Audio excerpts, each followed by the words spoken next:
ওরা জমি নিয়ে কি যেন বলছিল। আমাদের খুব সাবধানে পা ফেলতে হবে। কিন্তু ষড়যন্ত্রের একটা গন্ধ আমি পাচ্ছি। ওকে তোমার এই বেয়াদপির সবটুকু বুঝিয়ে বলবো আমি। তবে তোকে এই কাজ থেকে আজকে বিদায় করে দেব।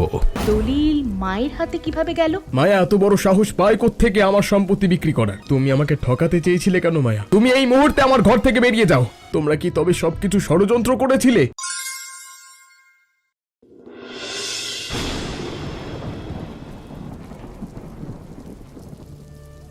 রহিমা, চালগুলো কি ঠিকমতো ভাজা হয়েছে? এই বৃষ্টির সন্ধ্যায় এক বাটি মুড়ি মাখা ছাড়া মনটা একদম ভরে না। চাল একদম মসমসে হয়েছে মায়া আপা।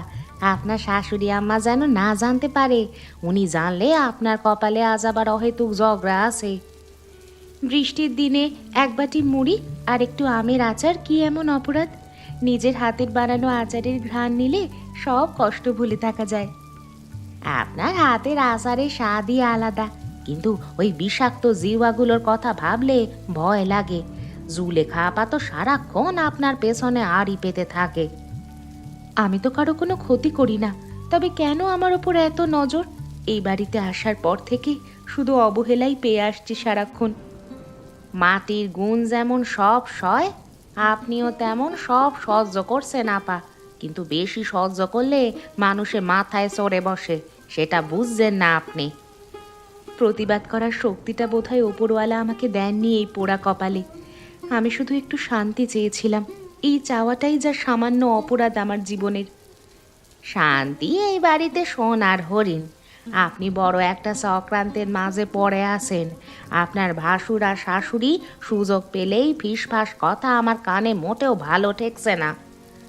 কি কথা বলছিল ওরা? তুমি কি পরিষ্কার কিছু শুনতে পেরেছিলে রহিমা? আমার বুকটা কেমন জানি আজ খুব কেঁপে উঠছে বারবার। ওরা জমি নিয়ে কি যেন বলছিল, আর আপনার স্বামী সই লাগবে। আমি আসতেই চুপ হয়ে গেল, মনে হলো কোনো বড় বিপদ আসছে। রাশেদকে কোনোভাবে রাজি করাতে পারবি তো জমিটা তোর নামে লিখিয়ে নিতে? মায়া যদি একবার টের পায় তবে সব পরিকল্পনা ভেস্তে যেতে পারে। মাকে নিয়ে চিন্তা নেই মা, ও তো কেবল রান্নাঘর আর আচার নিয়ে থাকে। রাশেদকে বুঝিয়ে বলবো যে মায়ার বাপের বাড়ির জন্য টাকার খুব দরকার। এই বৃষ্টির সুযোগটাই কাজে লাগা। আজ রাতে যখন ওরা মুড়ি খেতে বসবে তখন তুই কাগজের কথাখানা তুলবি। মায়ার নামে কোনো কিছু থাকা চলবে না। মায়া খুব সহজ সরল মানুষ হলেও ওর বুদ্ধি কিন্তু মাঝে মাঝে খুলে যায়। আমাদের খুব সাবধানে পা ফেলতে হবে যেন কেউ সন্দেহ না করে। মায়ার মতো একটা সাধারণ মেয়েকে সামলানো আমার মা হাতের কাজ, বুঝলি? আমি চাই সবটুকু সম্পদ যেন আমাদের হাতেই থাকে। এই সুযোগটাকেই কাজে লাগাতে হবে। মায়া যদি জানতে পারে আমরা ওর গয়নাগুলো বন্ধক রেখে ব্যবসা করেছি, তখন যদি ও কান্নাকাটি শুরু করে তবে রাশেদ রেগে যেতে পারে। রাশেদকে আমি বুঝিয়ে দেব যে ওসব মায়া নিজেই কোনো ফকিরকে দিয়ে দিয়েছে। আমার ছেলের ওপর আমার অগাধ বিশ্বাস আছে, ও আমার কথাই শুনবে। ষড়যন্ত্রটা তাহলে আজকে রাতেই চূড়ান্ত করি, কোনো দেরি করা ঠিক হবে না। কাগজগুলো প্রস্তুত আছে, শুধু রাশেদের একটা টিপসই বা সই লাগবে।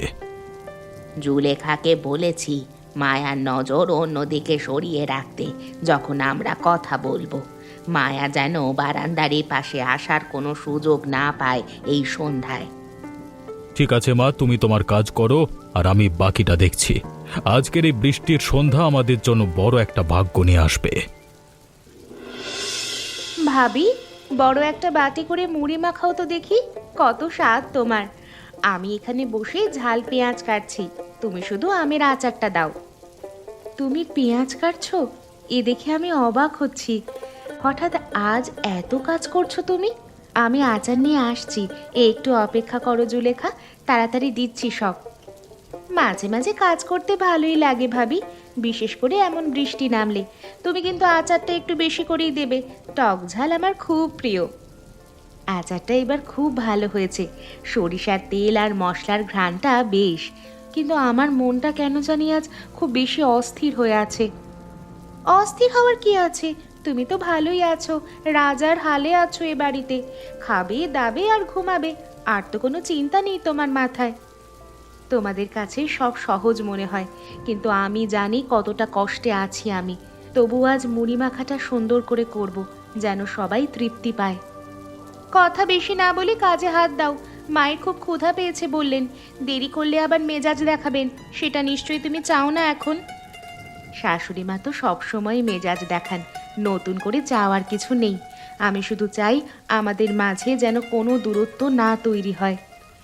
দূরত্ব তো তুমিই বাড়িয়েছ ভাবি, নিজের অলসতা দিয়ে। আমরা তো আপন ভাবি। যাকগে, মুড়ি মাখা তাড়াতাড়ি শেষ করো, বাইরে অন্ধকার হয়ে আসছে। আমি তো সব সময় চেষ্টা করি সবার মন জুগিয়ে চলার জন্য জুলেখা। চলো যাই, সবাই নিশ্চয়ই অপেক্ষা করছে এই মচমচে মুড়ি মাখার জন্য। তুমি কি খুব ব্যস্ত? এক বাটি মুড়ি আর আমের আচার নিয়ে এসেছি। বৃষ্টির সন্ধ্যায় একসাথে খাওয়ার সুযোগ তো আমাদের খুব একটা হয় না। মনটা ভালো নেই মায়া, ব্যবসার অবস্থা খুব খারাপ যাচ্ছে বেশ কদিন ধরে। মা বলছিল জমিটা বিক্রি না করলে ঋণের বোঝা থেকে বাঁচা যাবে না। জমি কেন বিক্রি করবে? ওটা তো তোমার বাবার দেওয়া শেষ সম্বল আমাদের। অন্য কোনোভাবে কি সমস্যার সমাধান করা যায় না? একবারটি ভেবে দেখবে?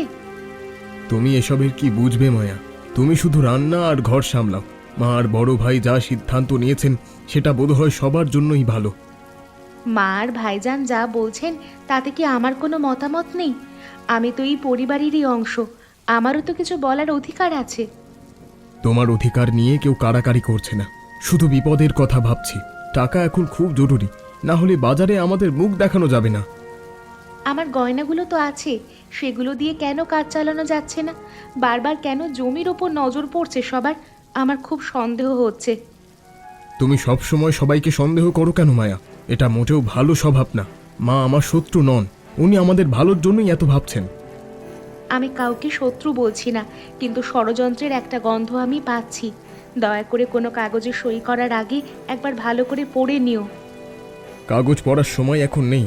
বিশ্বাসের ওপরই তো পৃথিবীটা আজ টিকে আছে। যাও, মুড়িটা টেবিলে রেখে দাও, আমি হাত ধুয়ে আসছি একটু পর।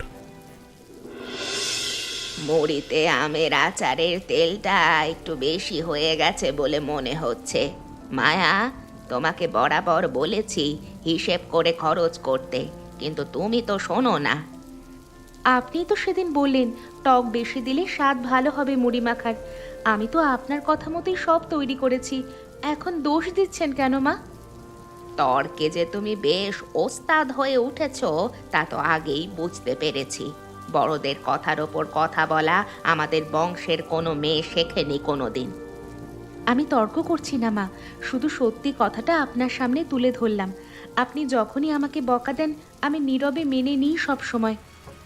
মেনে নাও, কারণ তোমার কোনো উপায় নেই এই বাড়িতে থাকার জন্য। বাপের বাড়ি থেকে তো খালি হাতে এসেছো, একতলা সোনাও তো আনতে পারোনি। আমার বাপের বাড়ির অভাব নিয়ে খোঁটা দেওয়া কি আপনার খুব জরুরি মা?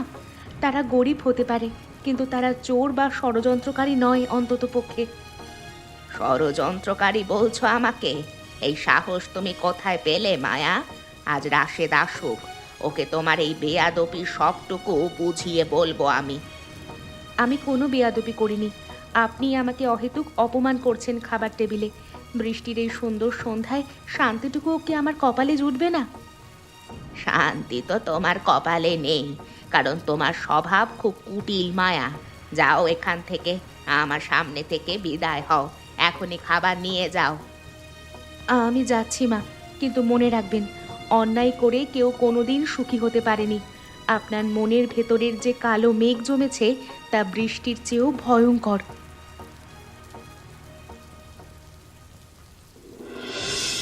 রহিমা, তুই কি মায়ার ঘরে কোনো নতুন আলমারির চাবি দেখেছিস ইদানিং? ওর কাছে বাবার দেওয়া একটা ডায়েরি ছিল, ওটা আমার খুব দরকার। আমি তো ওসব চিনি না বড় ভাইজান, আমি শুধু ঘর ঝাড়ু দিই। মায়া বা ডায়েরি কোথায় রাখেন তা তো আমার জানার কথা নয়। মিথ্যে বলবি না আমাকে, তুই তো সারাক্ষণ মায়ার ছায়ার মতো ঘুরিস। বল কোথায় আছে ওটা, তাহলে তোকে নতুন একটা শাড়ি কিনে দেব। শাড়ি দিয়ে কি হবে? আমার যদি মানুষের মনে কষ্ট দিয়ে টাকা কামাতে হয়। মায়া আবার কোনো ক্ষতি করবেন না, উনি বড় একা এই বাড়িতে। বেশি বকবক করিস না তো, যা বলেছি শুধু সেই কাজটাই ঠিক মতো কর। মায়া যেন ড্রয়ারের চাবিটা আজকে টেবিলে রেখে দেয়, সে ব্যবস্থা কর, ওই চাবিটা আমার চাই। মায়া আপা চাবি কখনো হাতছাড়া করেন না, উনি খুব সাবধানী এই ব্যাপারে। আপনি নিজে গিয়ে কেন ওনার সাথে সরাসরি চেয়ে নিচ্ছেন না? সরাসরি চাইলে তো জেনে যাবে আমাদের আসল উদ্দেশ্যটা এখন কি। তুই শুধু সুযোগ বুঝে চাবিটা সরাবি, আর আমি কাজ সেরে ফেরত দেব। এই পাপের ভাগীদার আমি হতে পারবো না ভাইজান, আপনি ভুল পথে হাঁটছেন। মায়া আপার সম্পদ দখল করলে ওপরওয়ালা আপনাকে ছেড়ে দেবেন না কোনোদিন। নীতি কথা বাদ দিয়ে নিজের জান বাঁচানোর কথা চিন্তা কর রহিমা। আর যদি চাবি না পাস তবে তোকে এই কাজ থেকে আজকে বিদেয় করে দেব। আপনার যা খুশি করতে পারেন, কিন্তু আমি কোনো ষড়যন্ত্রের অংশ হব না। মায়া আপা আমাকে বোনের মতো দেখেন, আমি বিশ্বাসঘাতকতা করতে পারবো না।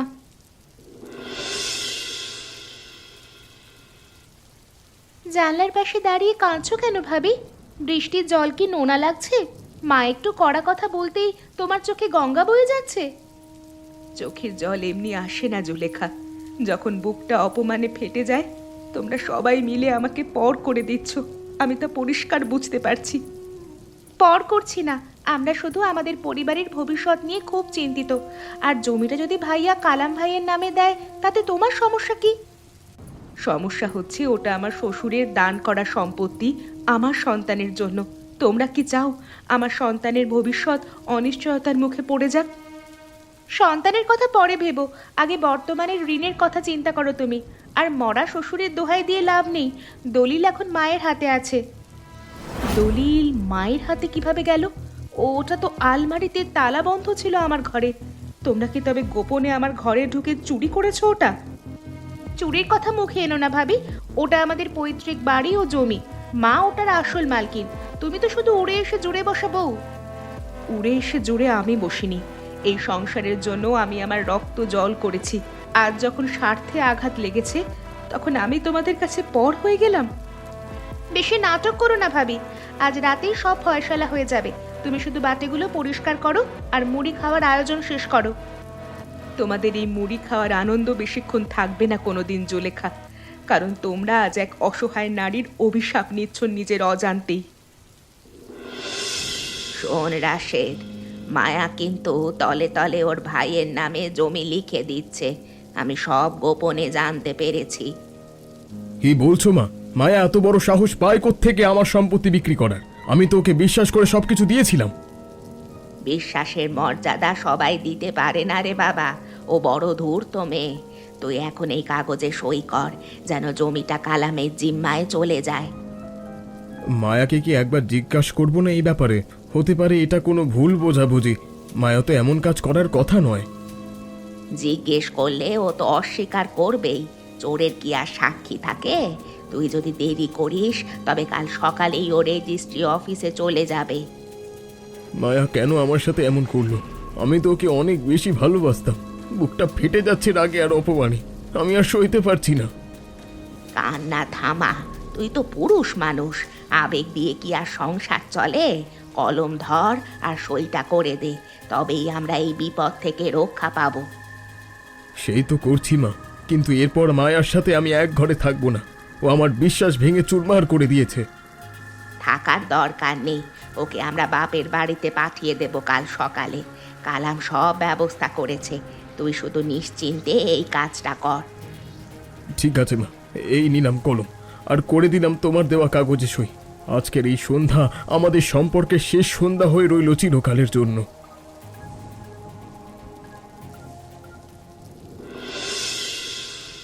তুমি নাকি সই করেছো রাশেদ? মা আর ভাইজান তোমাকে ভুল বুঝিয়ে জমিটা লিখে নিয়েছে। আমি বারান্দা থেকে সব শুনতে পেয়েছি একটু আগে। তুমি আমাকে ঠকাতে চেয়েছিলে কেন মায়া? তোমার ভাইয়ের জন্য জমি চুরি করেছিলে, আর কি চাও তুমি আমার থেকে? এই সব কিছু ষড়যন্ত্র। তুমি কি একটা বারও ভাবলে না যে আমি এমন কাজ কখনো করতে পারি না? প্রমাণ সামনে, তোমার মুখের কথায় কোনো দাম নেই এখন আমার কাছে। মা কখনো মিথ্যে বলতে পারে না, উনি আমাকে জন্ম দিয়েছেন। জন্ম দিলেই কি মানুষ সবসময় সত্য কথা বলে? তিনি তো নিজের স্বার্থ দেখেছেন। তুমি নিজের চোখে অন্ধ হয়ে আছো, সত্যটা দেখার চেষ্টাই করছো না একবার। আর একটা কথা বললে আমি আর হাত ঠিক রাখতে পারবো না মায়া। তুমি এই মুহূর্তে আমার ঘর থেকে বেরিয়ে যাও। আমি তোমার মুখ দেখতে চাই না। এই বৃষ্টির রাতে আমি কোথায় যাব এই নিঃস্ব হয়ে একলা একা? তোমার কি একটুও মায়া হচ্ছে না আমার এই করুণ অবস্থা দেখে? মায়ের কাছে এসব শুনে তোমার জন্য মায়া আমার অনেক আগেই মরে গেছে। ওই চিঠিটা দেখে তুমি আমার সাথে প্রতারণা করেছো, এর কোনো ক্ষমা নেই আমার কাছে। তুমি একদিন পস্তাবে রাশেদ, যখন দেখবে তোমার আপন মানুষেরাই তোমাকে ঠকিয়েছে। আমি নির্দোষ, ওপরওয়ালা এর বিচার করবেন, এই বৃষ্টিকে সাক্ষী রেখে বলছি। বিচার তো হয়েই গেছে, জমি এখন আমাদের নিরাপদ হাতে আছে সবার। যাও, আর এক মুহূর্ত এখানে থেকো না, বৃষ্টির মধ্যেই চলে যাও তুমি।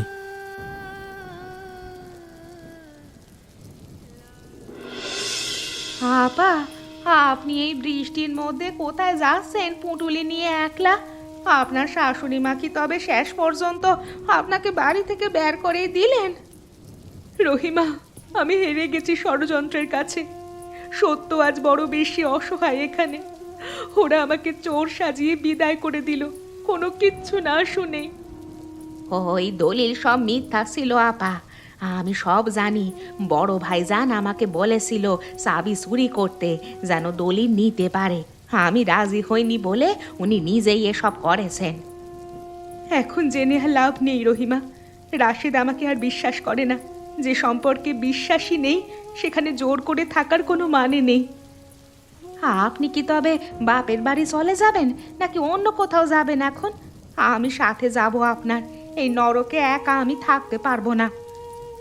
না রহিমা, তুই এখানে থাক। তোর চাকরিটা দরকার তোর পরিবারের জন্য। আমি আমার ভাগ্য যেখানে নিয়ে যাই সেখানেই চলে যাব এই মুহূর্তে। আপা, এই আমের আচারটা সাথে নিয়ে যান, খুব যত্ন করে বানিয়েছিলেন। পথে যদি ক্ষুধা লাগে তবে অন্তত নিজের হাতে স্বাদটুকু পাবেন আপনি। আচার কি আর মিষ্টি লাগবে রহিমা? সব স্বাদ তো তিতো হয়ে গেছে আজ। তবুও দিস না, ওটা শাশুড়ি মা খান, ওনার মুখে তো অনেক বিষ। আপা, আপনি কাঁদবেন না। সত্যের জয় একদিন না একদিন হবে, আমি নিশ্চিত জানি। অন্যের হক নষ্ট করে ওই পাপীরা শান্তিতে থাকতে পারবে না কোনোদিন। বিদায় রহিমা, ভালো থাকিস। আর কখনো মুড়ি মাখা করলে আমার কথা মনে করিস। বৃষ্টির শব্দের সাথে সাথে আমার এই দীর্ঘশ্বাস মিশে যাক এই রাতের অন্ধকারে। ভাই, জমি তো লিখে নিলাম, কিন্তু মায়া যাওয়ার পর থেকেই ঘরটা অন্ধকার। কেন জানি মনে হচ্ছে আমরা কোনো বড় ভুল করে ফেললাম আজ। ভুলের কিছু নেই। এখন জমিটা বিক্রি করে আমরা শহরের ফ্ল্যাট কিনব। মায়া তো একটা আপদ ছিল, ও বিদে হয়েছে মানে পথের কাঁটা সরেছে। তুমি তো বলেছিলে জমিটা ব্যবসার ঋণের জন্য লাগাবে আমাদের সবার। এখন ফ্ল্যাট কেনার কথা আসছে কেন? আমার কি কিছু পাওনা নেই এতে? তুই আবার কিসের পাওনা পাবি? সব তো মায়ের নামে রেজিস্ট্রি হয়েছে। আমি আর মা সিদ্ধান্ত নেব ওটা দিয়ে কি হবে ভবিষ্যতে। তার মানে মা আর তুমি মিলে আমাকেও ঠকিয়েছো এই জমির ব্যাপারে। মায়াকে মিছিমিছি দোষ দিয়ে তোমরা আসলে নিজেদের গুছিয়েছো। সত্যটা বুঝতে একটু দেরি করে ফেললি ছোট ভাই। এখন তো সই দেওয়া শেষ। তুই তো নিজেই বললি মায়ার মুখ আর কোনোদিন দেখতে চাস না তুই। আমি তো তোমাদের কথা বিশ্বাস করেছিলাম, ভেবেছিলাম মা আমার ভালো চান। তোমরা কি তবে সবকিছু ষড়যন্ত্র করেছিলে? রাজনীতি বুঝতে হয় রাশেদ, সোজা আঙুলে ঘি ওঠে না কোনোদিন সহজে। মায়া থাকলে ও জমি বিক্রি করতে দিত না, তাই ওকে সরানো জরুরি ছিল। ছি, আমি আমার ভালোবাসাকে বিসর্জন দিলাম তোমাদের এই লোভের জন্য। আমি মায়াকে এক্ষুনি ফিরিয়ে আনবো, ওর কাছে ক্ষমা চাইবো আমি। এখন অনেক দেরি হয়ে গেছে। মায়া বৃষ্টির মধ্যে কোথায় হারিয়ে গেছে কেউ জানে না। আর এই জমি এখন আমার, তুই চাইলেও আর কিচ্ছু করতে পারবি না।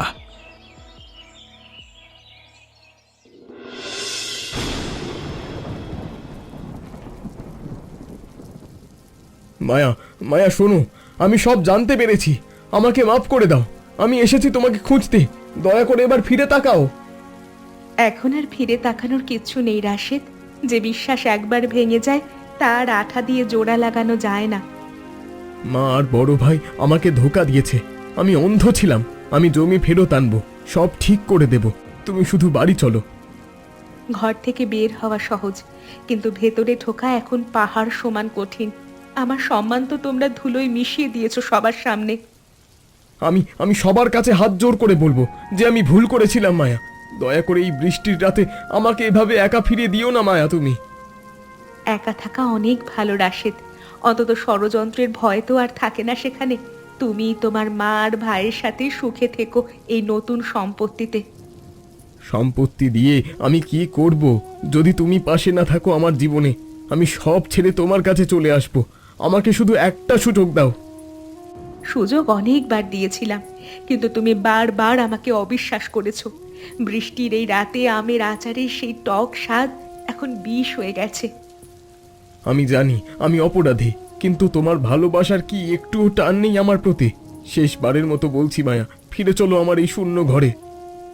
ভালোবাসা মরে গেছে যেদিন তুমি আমাকে ঘর থেকে বের করে দিয়েছিলে। বিদায় রাশেদ, এখন তুমি যেতে পারো। কোনো এক বর্ষার সন্ধ্যায় হয়তো আবার দেখা হবে অন্য জীবনে। তাই বলে কি একবারও আমাকে ক্ষমা করা যায় না? মানুষই তো ভুল করে, আমি না বুঝে ভুল করেছি। একবার দুবার মাফ করা যায় রাশেদ। যেখানে বিশ্বাস নেই সেখানে থাকারও দরকার নেই। তুমি এখন চলে যেতে পারো।